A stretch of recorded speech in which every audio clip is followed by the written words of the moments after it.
Policing the Highlands is not a job for the faint-hearted. It's just the scope of the place, the vastness of it. It's huge. It's absolutely massive. Police Scotland's Highlands and Islands Division is Britain's biggest beat. We don't find you, stand still. People come up here and go missing. You'll come to no harm. 12,000 square miles of lochs, glens, islands and mountains. Somebody at home just going through hell. From protecting endangered species. Animals don't talk, and there's not many eyewitnesses. We'll get them taken away for forensic testing. Please, what's the address of the emergency? To answering emergency calls in the UK's wildest places. Nobody phones the police when they're having a good day. People only phone the police if they're in points of crisis. Somebody's phoned in to tell us that their window has been hit by a bullet. It was like an explosion, so loud. Here, cutting-edge crime fighting works alongside old-school rural policing, tackling 21st century problems that threaten traditional ways of life. The number of drugs deaths that we have dealt with over the last few years has just been astronomical. They're machetes. If you see one of them coming at you, you're thinking the worst. We do police with the consent of our communities, Absolutely shaking. Just give us a call. Just do 999 because we want to find out who this is. but we're also very much part of the community. This is a friend of mine. Don't say that on camera. You're one of the locals, but you still have to maintain the law and order. This series goes inside the UK's most unique police division to find out what it takes to patrol the beat and keep the peace in the most beautiful and challenging places in Britain.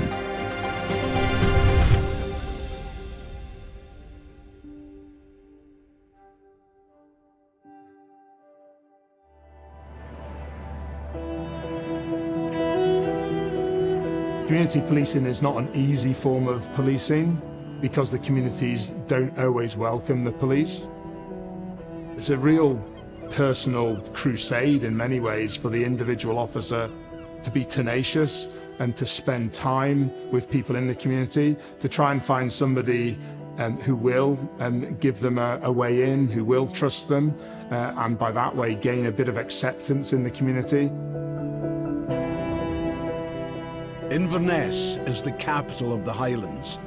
With a population of 70,000, it's small compared to most British cities, but it faces many of the same issues. One cop determined to tackle them is Sergeant Brad O'Neill. This is the Merkinch area. It's a very close-knit community. Pretty much, I'd say, the heart and soul of Inverness. I'm the community police officer. I've been there for a couple of years now, and I'd say that in my 25 years, that's been the most rewarding part of my whole policing career. Community policing involves officers patrolling particular areas on foot to offer help and support to anyone who needs them. This is a friend of mine. Don't say camera. Are we not? Do we not look out for each other? Bradley's all right, I'll give you that. We look out for each other. I ask you for no questions, do I? I not expect nothing from you. Get no answers. I grew up in south east of England, and I moved up with my parents when I was a teenager. My mother's parents are Scottish, so that's a connection there, and I've stayed and loved it ever since. Before I was the community police officer in Merkinch, I was a response officer, so I'd answer the 999 calls. But it's only when I started becoming the community officer that you actually got to really know and understand that community and its needs. Historically, this is a deprived area with its issues that come with deprivation in relation to addiction, mental health, these kind of social problems. Initially, when I came down, it was very hostile because they just saw the police uniform. I was physically assaulted, verbally abused. There was no trust there, so I had to kind of break those barriers down and start building bridges with the community. Hey, how you getting on? and that was a slow process to do. How are you, mate? Yeah. You're looking good. You feeling good? Yes. I would bring my wheelie bin and I'd have my laptop there set up, and that would be my office for the duration of my shift. I want people to know that this is my office here, and I want them to be able to come to me for any issues that they want to speak to me about. This is where I used to stand. It's a great place because so many people come through here to the post office and the pharmacy and the shop, so they'd come and speak to me on that corner. Slowly, progress was made, and people would come to me and speak to me freely and openly because I was there all the time, and hundreds of people would speak to me a day on that corner. Brad's approach hasn't just improved relations between police and the community. Because they trust him, locals are helping to fight crime by reporting it. Liz, how are you? One problem in particular has been blighting the area in recent years. Where have you been? That shoe lane, they're round there every night, dealing. Like every area of the UK, there's a problem with drugs, and there's no different in Merkinch. I'm there on the ground to support these people that are the victims of organised drug groups, county lines operations that are ongoing, and then supporting those that are doing enforcement to bring these people to justice and get the drugs off the streets. They're doing it openly in front of people's eyes, and if you approach them to speak to them, to ask them to move on, you're met with a tirade of abuse. We need to work a bit harder on the drugs. Brad has been told about dealing going on at an address, so he and colleague PC David Grant have decided to investigate. Yeah, so this is one of our issues, that this is just able to walk straight in here when we should be secure. Yeah, it's up here, Dave, it's up here.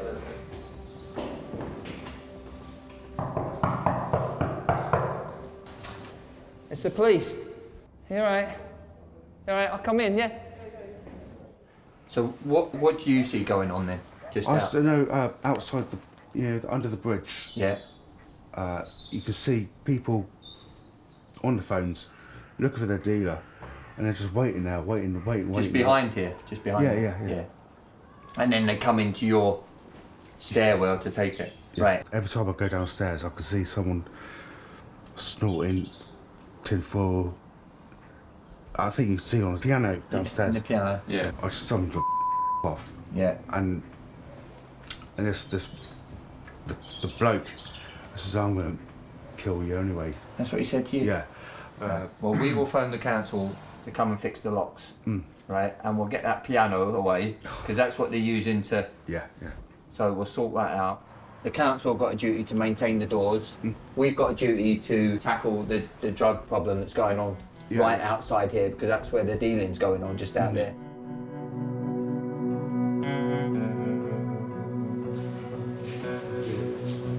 They're using this to prepare the drugs on, and then snorting it or preparing for injection here. I am gutted for him. He's just pushed a breaking point, you know, but it's very intimidating for anyone to come out and see drug use.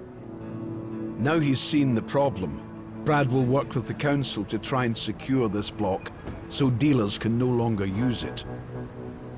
But it's a daily battle to keep them and the drugs they peddle off these streets. In the Highlands, urban Inverness is very much the exception. Beyond its boundaries, open country stretches in every direction.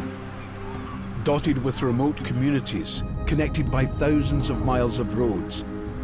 Patrolling this huge network is the job of the Roads Policing Unit. The geography in Highland and Islands is really unique. It's a vast area that we as police officers have to cover. It's not uncommon for road policing crews to travel in excess of 300 miles in a day, and that would just be through the course of normal day-to-day patrols. Our main area of business is being out on the roads. Our intention is to reduce the number of casualties and the number of collisions. Here, far from congestion, some drivers will push their luck. Yeah, that's received. But these hills do have eyes. Deep in the countryside north of Inverness, Roads policing officers Ian Nicholson and Davy Miller are on patrol. We're going to sit and do some speed checks here. It's a fast downhill section of road. We've had a lot of fatal and serious collisions in this area, and I've been to a couple of fatals with bikers up around this area. I'm not saying the speed's a contributing factor in every collision, but it is in a few collisions, so obviously we'll try and see if there's anything coming down the hill here.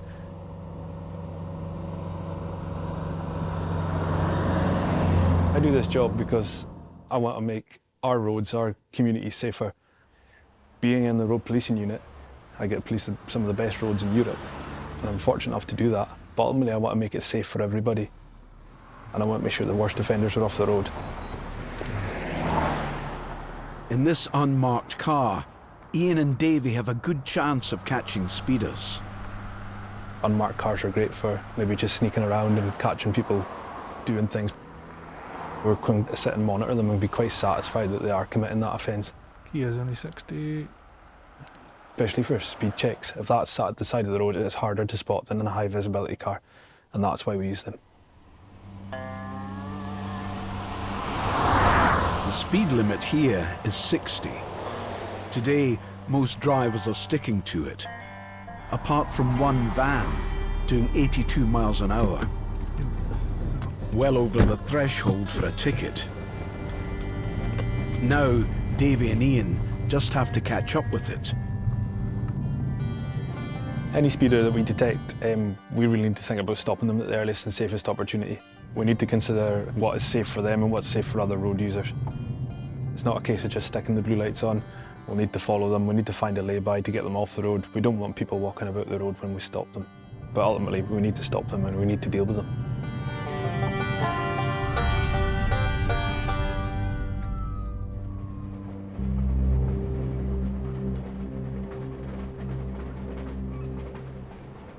In Inverness, community cop Brad O'Neill is following up leads from local people about possible drug dealing. On patrol with them is PC David Grant. This is a very popular area here, down here, for drug activity. It isn't long before Brad spots something suspicious in the street. There's a man behind that van.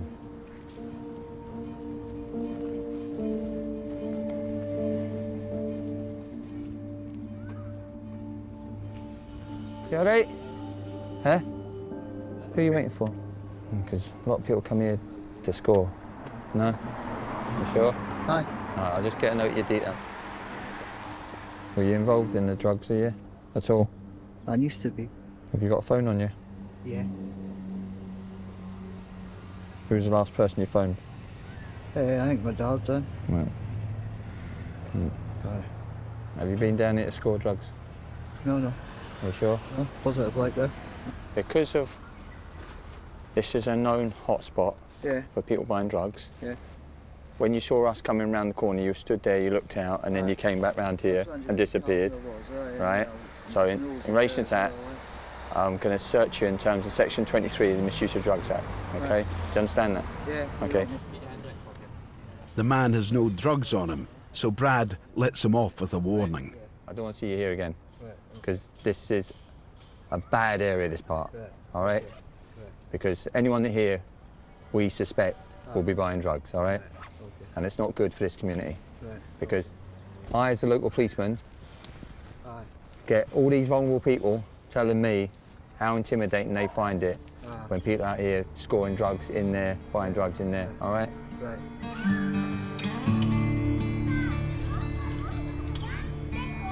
Brad's next call is to a local man who has been targeted by troublemakers. His wife passed away, and he's had a couple of bits of antisocial behaviour crimes happened against him, so he's needing a visit just now. People have to fund their habits, and You know, some of that funding does come from criminality and unfortunately the targeting of vulnerable people. I'm so sorry about your wife. That's right. She's a beautiful woman. Yeah? She's a bonny lady, yeah? That's Mugs. She's... poor Morrig. You must think about her every minute. Oof. What have you been experiencing? To me, it's so stupid. The things that has been taken as little ornaments, things that have no value, off my table. They pulled up the plants there and threw them in the path, and that's silly. Why would you do a thing like that? Okay. Shall we go out there and you can show me what? Most certainly. We're going to go there you down are. There. Right. I sit out here. La bonny day, like, Yeah. it's here. And all the little things that were here, little ornaments, they must have swiped them all into a bag. So do you think you'd have been in the house at the time? Oh, I'd probably be sitting watching television. Are they coming up this path here? Must have come out the gate, come up through there, right round and in here. Right. So it looks like someone's been coming in there at nights to maybe snoop about. Because there's plenty, all this here. They're going in there, they're trying to see what valuables they can find. Whose vehicles are these? There's very little chance of them being disturbed.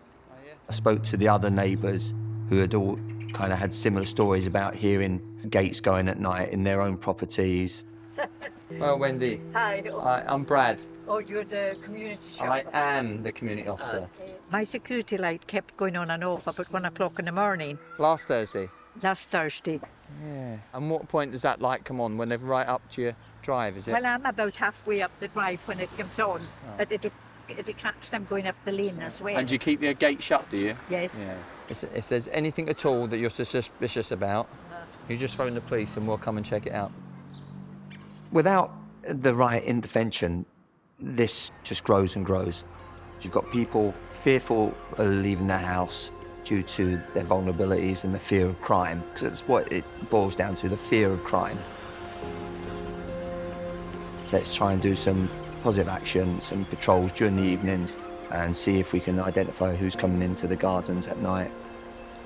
Glad that you came around, because now we feel more secure, sort of thing. Good. Like that's at least I see. Yeah, absolutely, absolutely. The police, yeah. No, I want you to feel safe.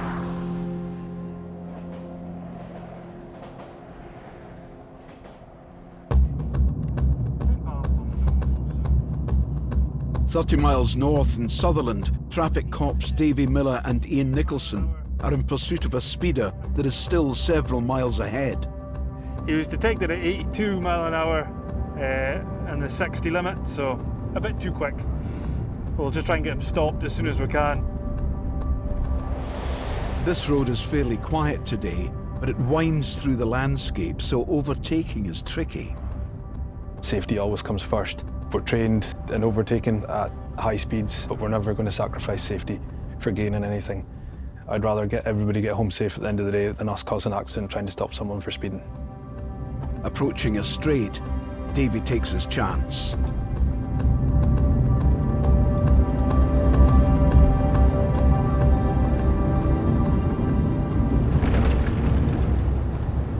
There's now a van in front.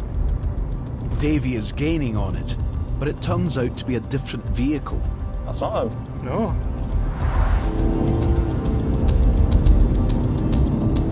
Rounding a bend, the van they want comes into view. There he is. But once again, another vehicle is between the cops and their target. This brings the meeting done as well. The van is showing no signs of slowing down, but Davy doesn't try to catch up. He keeps his distance and matches its speed to create another piece of evidence. This is a calibrated speedo. What we can do is we can follow at a fixed distance over a certain length of distance, and if there's no increase or decrease in distance, we can comfortably say that he's been driving at no less than a certain speed, for example. Clocked us though. So he's either clocked us now because he's slowed down quite a bit. Or I think he's aware. He's aware of us now. Yeah. Shall I leave it here? Just on the offside, aye. He spotted us, certainly. So we'll get him stopped at the next opportunity and have a wee word.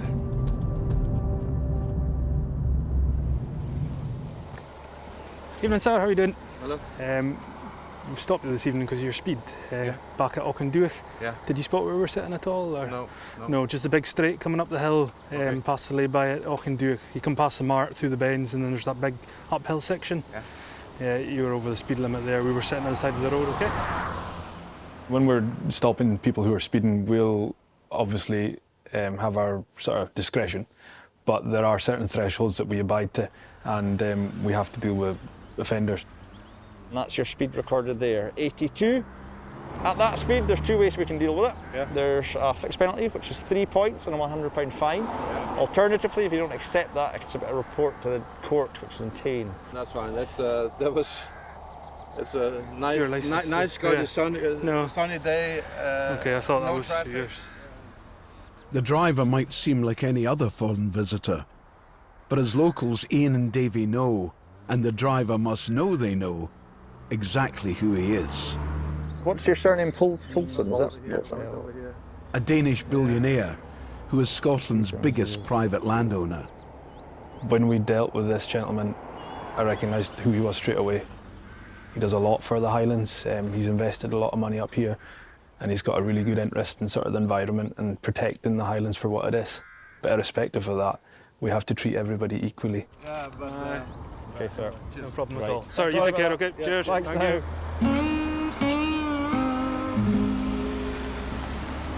He was dealt with fairly, in my eyes. Unfortunately, he's been caught, 3 points and a £100 fine, and he's off on his way back home. I would like to think he'll be able to pay that fine.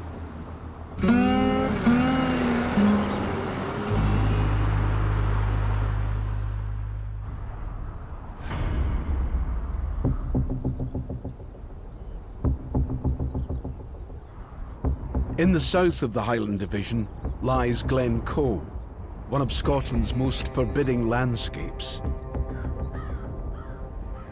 In Glen Coe village, PC Stephen Cooper is on shift. A walker has gone missing somewhere in the hills nearby. He's been out for 16 days. We get a lot of people that come up thinking that these hills, oh, it's not the tallest hill in the UK, it's not Everest, so it must be easy to climb, and that's when it goes wrong usually. With a missing person, it's the police's job to find them. So if it's a high-risk missing person, we'll do absolutely everything and anything we can to try and find them. And more often than not, when they're missing in the hills, they're straight to high risk, just because of the terrain they're in. Missing person Alan Taylor's car was found here on the map, just in a lay-by. From there, the searches have kind of radiated out through here and onto this peak here, and then further onto this peak here as well. So all of this in this kind of area, given the size of it, a needle in a haystack would be a fair assessment of it, unfortunately. With regards to this missing person, we know very little. We know that he was into the sort of military and was more than likely wearing camouflage gear and using military equipment, which makes it more difficult again because he blends in with the hillside. The equipment he has will be coloured with the hillside, so yeah, we're struggling here with this one because of the lack of information that we have. Although the missing man does have survival skills, the length of time he's been out for is giving real cause for concern. I think the gentleman's plan was to go on a walking holiday for a number of days, and he was due to return to work. I think it was Tuesday or Wednesday just gone, so a few days ago now, and didn't. So there's the concern that he's gone out on the 9th when his car's been seen parked in the car park, and unfortunately hasn't managed to get back to his car, and he possibly has fallen or had some kind of medical episode up in the hills is kind of the working strategy at the moment, I think. Because it's so sparsely populated and open, you need resources to get in there and search all the little bits, because there isn't people all over them all the time that are maybe just going to stumble upon somebody that's in trouble. So it needs more people and more resources and more agencies to help. They've called in help from various mountain rescue teams in the near vicinity and further afield as well to try and get as many boots on the ground to help out as possible. He hasn't really provided anyone with a plan of what he's going to do. The last sort of sighting we have of him confirmed will be the day before his car was seen in the car park. Since then he's not really used a mobile phone or bank accounts or anything like that. So the last confirmed sighting was in Dundee, and between Dundee and here we have really no idea where he's been.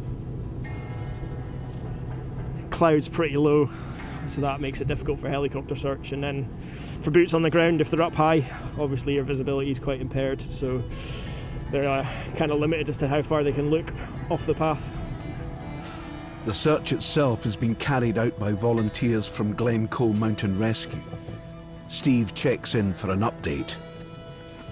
They take quite a large amount of pride in covering their area and providing the best service they can, which is quite admirable.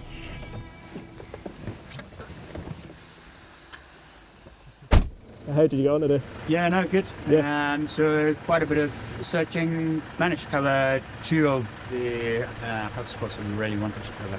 He's obviously come up, stopped at the car, left his feet in the car. Yeah. Just going to go out for the day. Yeah. My thinking is like he's gone up into Three Sisters, so that's where you're going to go for a quick wander. Yeah.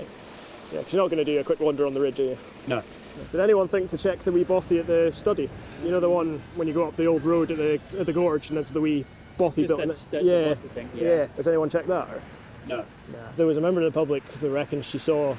So it's the same member of the public that spotted the car in the car park on Wednesday and Thursday. She's saying that she possibly saw a male fitting the description of the guy sitting in a car on Wednesday, but she can't remember if it was his car or another car. Cheers, mate. Right, see you later. The chances of finding the man alive are dwindling with every passing day. Steve will keep pursuing the few leads he has, but at some point he'll have to take the decision to stand the search down.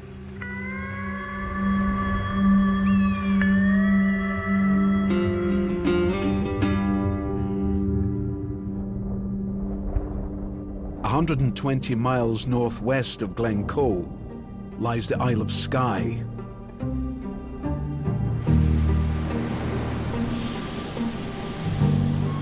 A mecca for tourists. As ex-Glasgow cop, Sgt Gordon Gray discovered when he moved here. In the summer months particularly, there's a huge impact on the island. The number of people that come here is incredible. It's huge pressures on everyone in the island, on the roads, on the local community, and certainly on the police.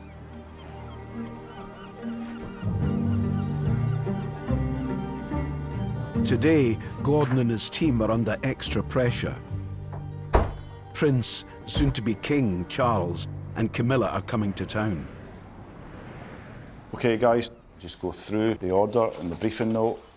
They'll travel by helicopter and they'll be landing up at the shinty pitch. Gav, you'll be down at the bottom car park, and basically you'll just escort them from a distance, moving through the town to any shops or businesses that they want to go to. There's always the potential for dafties, shall we say, so just remain aware and take appropriate action. Okay, have a great day.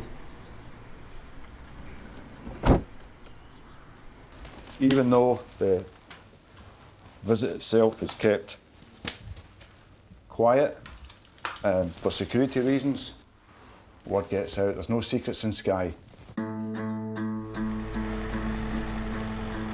The royal couple travel with their own security team, But with the town full of tourists, it's down to the local cops to provide backup, stretching the thin blue line even more than usual. We're busy anyway in that period. We've got to concentrate all the resources there, and if something happens in the island and 2 cops leave to go to that cuts our resources hugely. So I've got 2 radios, one's for the event and one's for operational stuff. So I'm double-hatted today.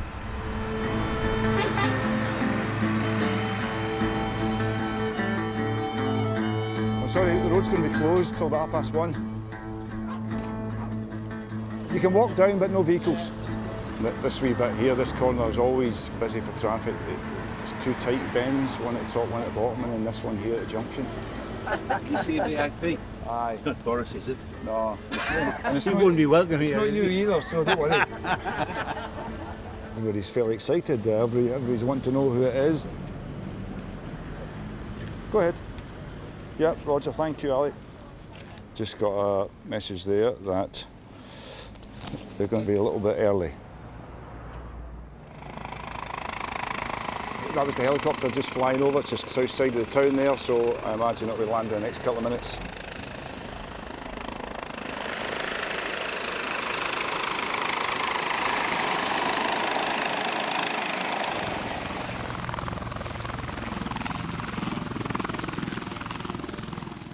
Go ahead. That's fuel's down. We'll just have a few minutes before we will start the convoy. And you're obviously in position to stop the outbound traffic coming in. Yeah, they are, but it's proven quite problematic. The traffic's building quite quickly, but they will be there and they'll do their absolute best.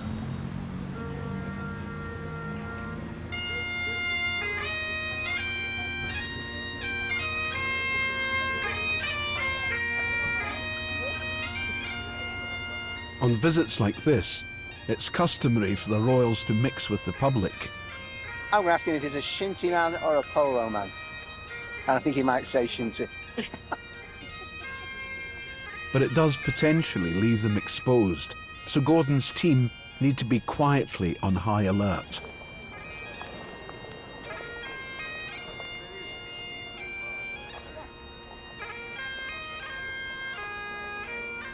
Just holding up the traffic just now at the request of the close protection officers to kind of keep a sterile area while the couple move further into the square.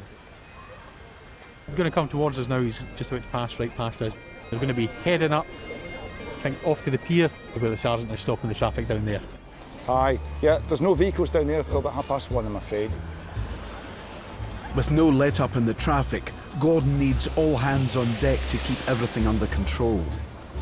Ah, I've got some help at last. The reinforcements have turned up. So far it's going very, very well. We're quite fortunate up here in Skye. We do have a lot of sort of well-known people come to visit and a lot of events, so we've got it off quite well now. And the locals, you know, they're always quite respectful and behave themselves. As the royals head for the harbour, their final stop, one loyal subject is still waiting for an audience. What, past me? How rude. I'm going to wander down, see if I can have a chat with him down here. The move through the town is probably the most problematic because they've got access to most people. That's gone pretty well. And there's a meet and greet down here and a small presentation. Ladies and gentlemen, just ask you to stay on the pavement. Thanks. They're going to sample some fish and chips here off the pier. I'm very interested to see how much they eat. That is a very good fish and chip shop. But the chap who wanted a chat is left with little more than Charles's chips.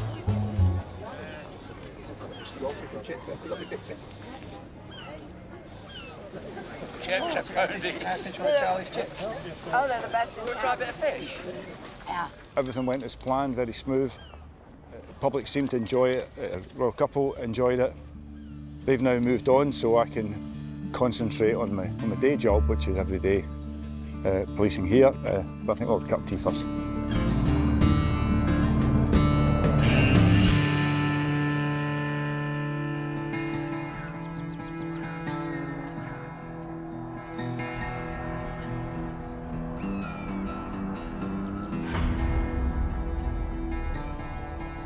In Glencoe, PC Stephen Cooper is trying to locate a missing hiker suspected to be lost in the hills.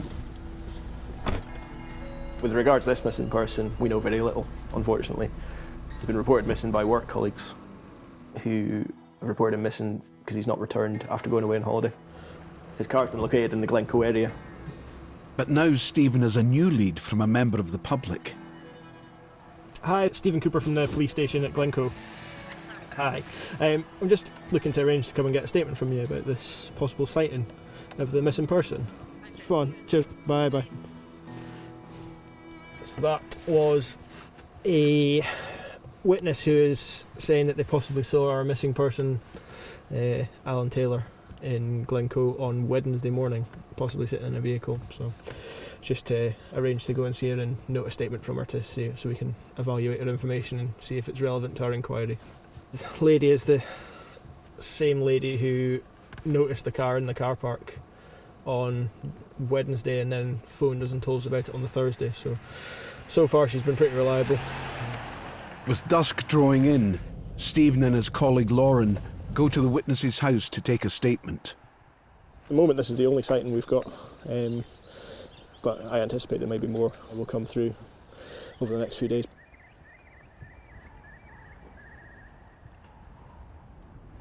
She's given us a statement in regards to a male that she's seen sitting in a car in the car park. She can't be 100% sure that it's the vehicle belonging to our missing person, unfortunately, but she's given us a fairly accurate description of the male she's seen, so we'll compare that to what we know of our missing person and see if it matches or not. We can't rule it out. We just need to take every bit of information we can, assess it and decide if it's relevant or not.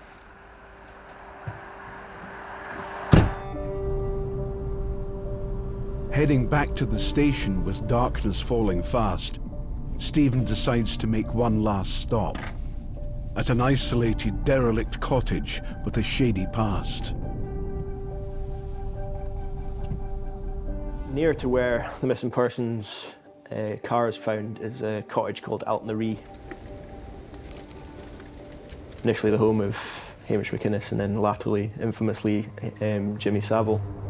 The sad thing about it is that it's known for him now rather than Hamish McInnes, who was the original owner, and he did a lot for the Glen and founded Mountain Rescue in Glencoe, so it would be far better if it was known for him than what it's known for now.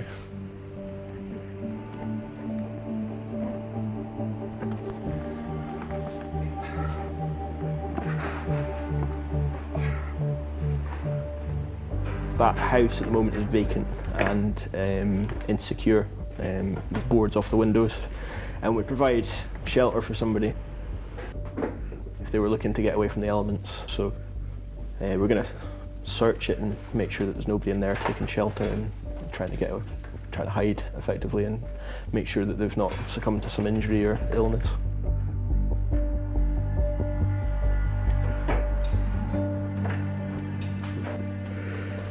Try and get back out here again. The place has become a target for vandalism, unfortunately. With no sign that anyone has been sheltering in the cottage, Stephen calls it a night. That'll be more cuts then. Have you done it again? Yeah. So yeah, the searches for him will carry on tomorrow and potentially into Sunday, and we'll see. Hopefully we find him before then, obviously, but if not, they'll continue until we've got nowhere else to search, and that'll be the end of it, unfortunately.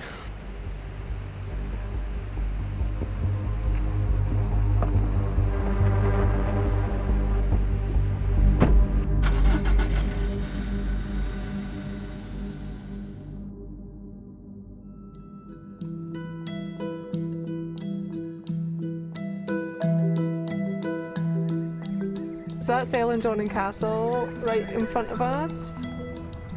It is one of the most photographed castles in the world. It's on its own little island and it's got the bridge over to it.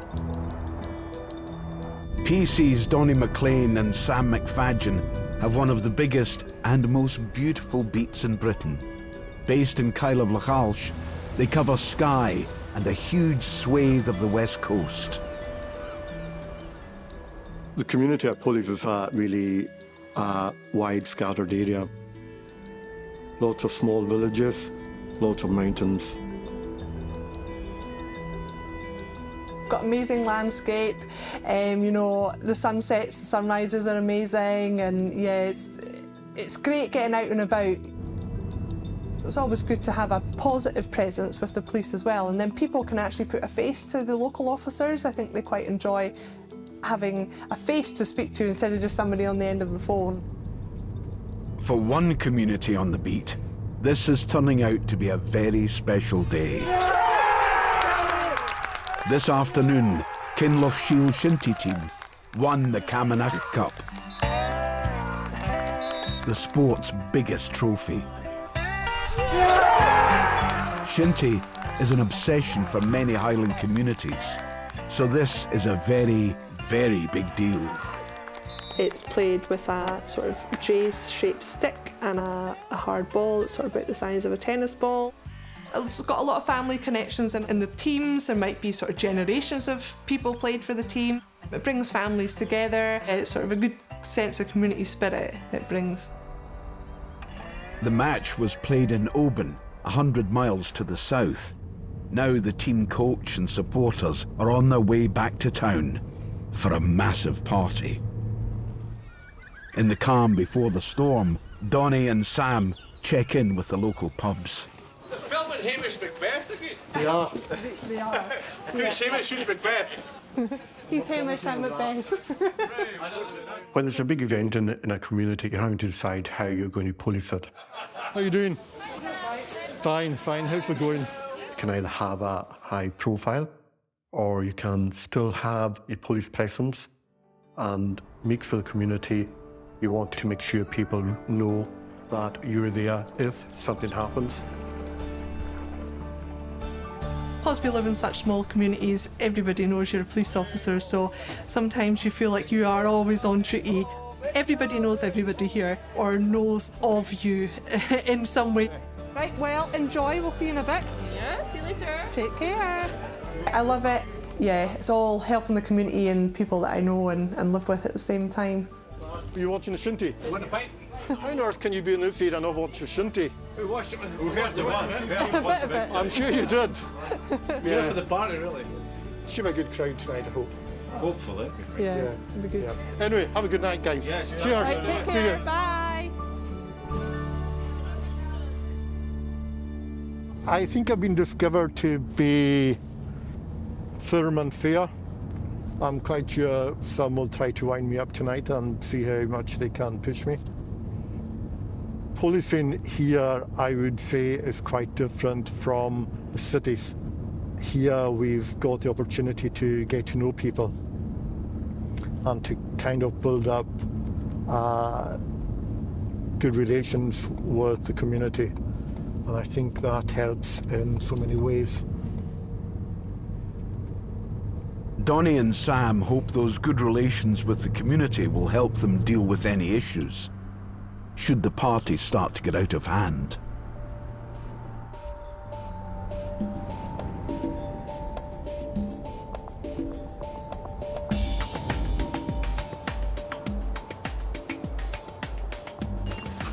November Sierra 231 Foxtrot.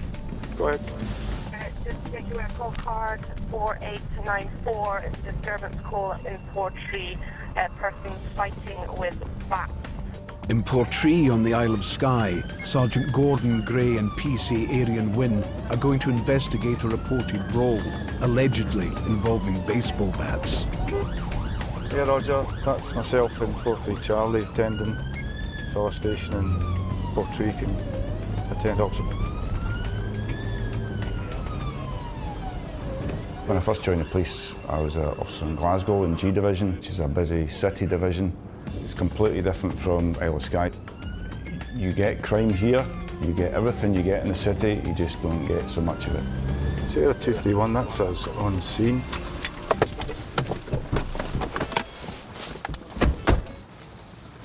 Broken glass there.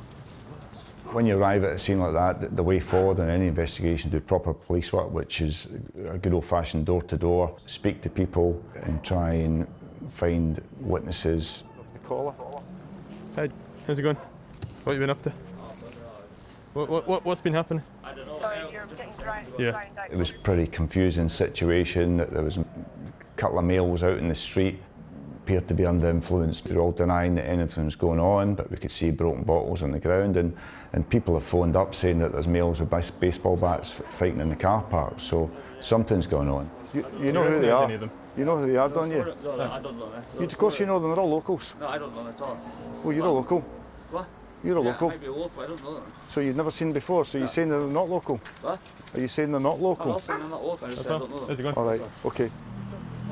You didn't hear any noise at all? We did hear that. Was there anybody else in there when you came out? No. What about all this stuff here? I don't know anything about that.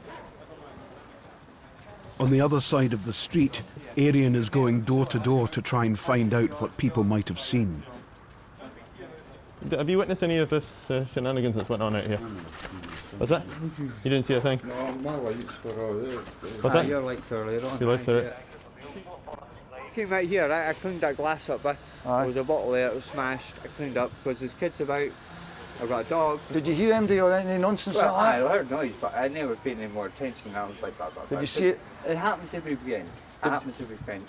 Did you have any idea who it was? No, but. As far as I'm concerned, if somebody's reported people fighting in the car park and you get there and there's people in the car park and they're saying nothing's happened, they're probably not telling the truth, and that's not unusual. So straight away I'm thinking that they're involved. How involved, I don't know. Okay, no bother. Okay. Then there is a breakthrough. Let's go. In the house. What? Huh? The guy with the dog. It's him? Yeah. What's he been doing? He's been at somewhere about. Have we got a... I've got one ready. Mate! Here! Mate! Wait a wee sec. You see, the moment you're under arrest, okay? What's going on? Because you've been... We believe you've been in possession of offensive weapon. Okay. Just put your hand behind your back. That's fine, aye. Very arresting me, aye. Well, you're arresting me for nothing. Are you arresting for nothing? Yeah, He's so just find the defending van. Find the himself. van. Find the van, mate. Why are you arresting him? He's just All defending right, himself. I'll speak to you in a wee minute about that, that's fine. You can tell me all about it in a wee sec. You're just arrested at the moment. So we can, arrested, so... if you let me finish, I'll tell you. Right, You're arrested so we can carry out further inquiries. Yeah, that's all, that's okay? You've yeah. not been charged. Right, that's fine. We're Yeah. just going to do further Right, inquiries. that's fine, that's fine. Well, you didn't mention you hitting MD with a baseball bat. It's all in us. Head down. Have a wee seat. Good man. Right.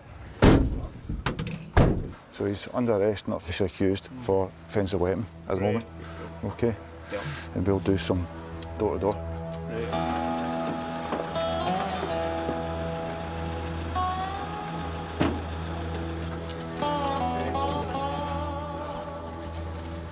Okay.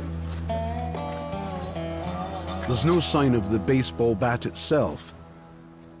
But at the police station where the suspect is in custody, Gordon gets news of a development. I know you will, Hamish, but just as soon as you can, clarify the injuries, just in case we've got something more serious on our hands. Basically, we've got a report of a male injured by a strike to a baseball bat, a head injury of some sorts. That report came from ambulance. So I've got 2 officers now heading up that way to meet up with the ambulance, meet up with the injured party and see what the story is. But it seems likely at the moment it's connected with the incident that we had earlier. You all right just now? The suspect is too intoxicated to be interviewed, so he'll be kept in the cell until he is sobered up. I'm going to check on you in half an hour, okay? Cheers. When you go to these incidents, they're always pretty confusing. You're never quite sure what's going on. You've really got to speak to everybody involved. Use a sixth sense almost to try and work out who's telling you the truth and who's not telling you the truth. But go with the facts and work from them. There you go. Milk and toot.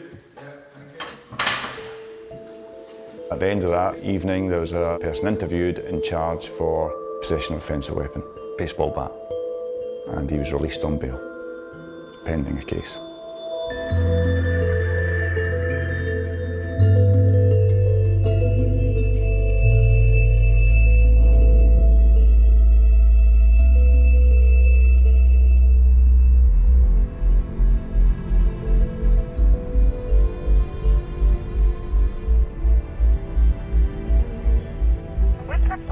here we go, just in front of us here, we've got a whole herd of deer.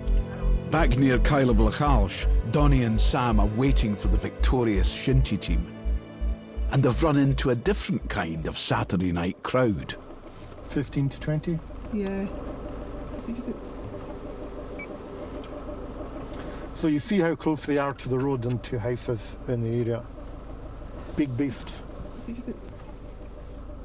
Amazing.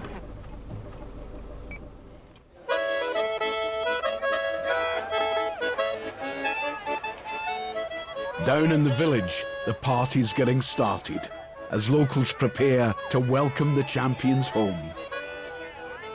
The team are on their way back, and it's the first time we've ever won this cup, the biggest cup in Shinty. That's why it's such a big event. Everyone seems to be out tonight. Yeah, both pubs are absolutely full. Yeah, everyone's out for it tonight. Yeah, so everyone's getting together for it. There's no doubt the team will get a hero's reception. But Donnie has an idea that'll up the ante. So a call is put through to the bus, still a few miles away. Would you like a police escort? Yeah, we'll give them one. All right, cheers.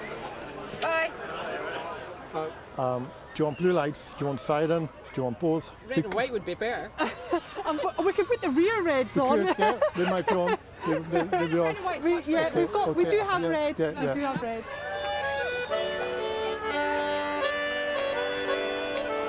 It's very busy, very cheerful, everyone's on good spirits, so they're just waiting for the team to come in. They're not too far away, so we're just going to see how everybody is down here at the moment. Seems like the atmosphere is busy down here as well, which is great. The party may be underway, but Donnie is very much still on duty. How are you doing? Good. Not bad at all. When did you come down? A couple hours ago. Okay. Are you staying the night here or are you heading back up? Obviously you're not heading up. Should I get your keys just in case? What keys? I don't have keys. Good. Drink driving is a really serious issue. It's unacceptable. It shouldn't happen. The main thing is for us is to prevent it happening. Because we live in such a rural area, a lot of people do have a distance to travel. The fear is that they would get into their vehicles after they've been drinking. We do have the older generation of people that think it's okay to get in their car and I'm only going to drive a couple of miles home. I think a lot of people don't understand the limits of alcohol. So we try and sort of educate them as much as we can to either leave their keys behind the bar, collect them the next day, designate a driver for the night. Message delivered. The plan is to go and meet the bus, now about 20 minutes away. But before they go, Donnie spots more familiar faces. You staying at your folks tonight? Yeah. How are you getting home? My folks. Are they coming for you? You give me a lift home. Be good, enjoy yourselves, stay safe. Keep it lit, boy. And no drink driving. Bye, okay, guys. Cheers.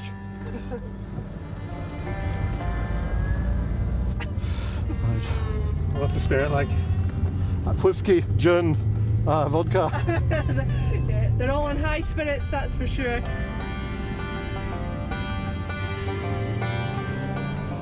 At last, the lights of the team bus come into view. Be okay, won't I?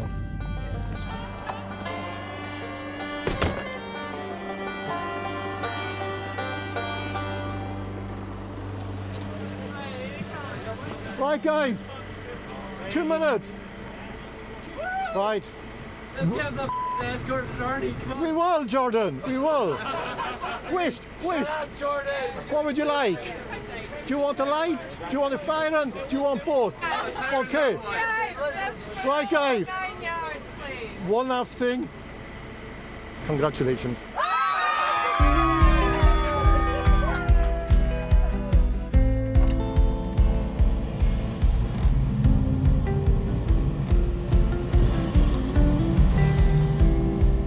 In the Highlands and Islands, we really are community-based police force.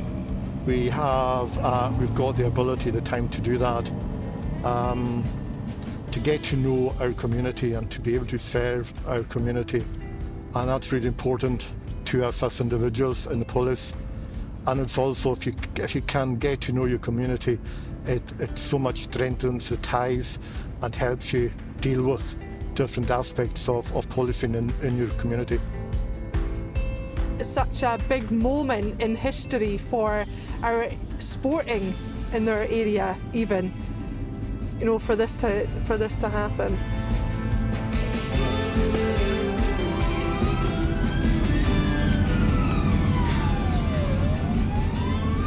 To quote a famous team, the Caps come home.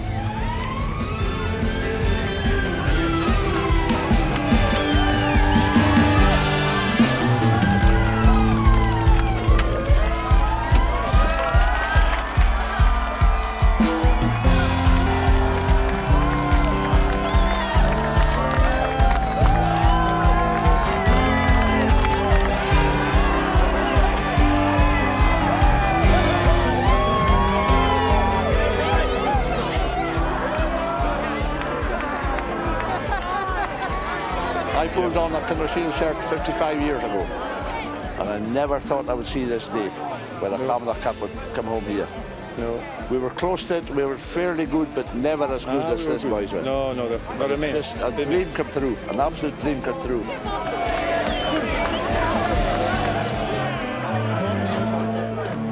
They've got a really good reception in their community.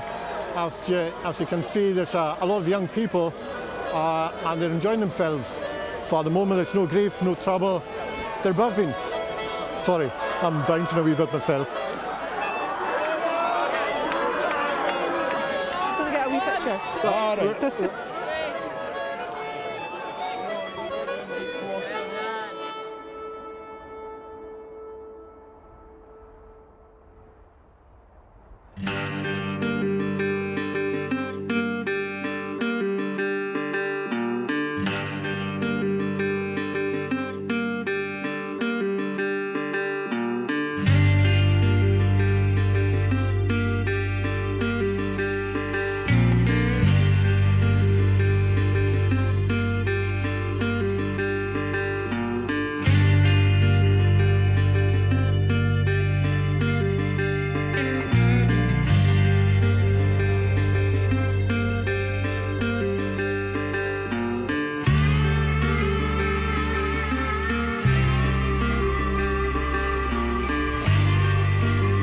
Next time on Highland Cops, How do we get through to the police? a car takes a tumble on the Isle of Harris.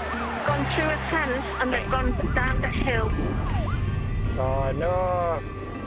On Skye, police raid a flat looking for an illegal weapon.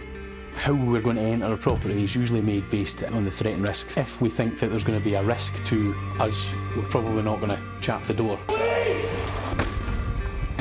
And the cops in the Western Isles are battered by an Atlantic storm. The direction of the wind is changing all the time, so once it swings back round, that's when it's causing the problem, so we can't really risk leaving it open.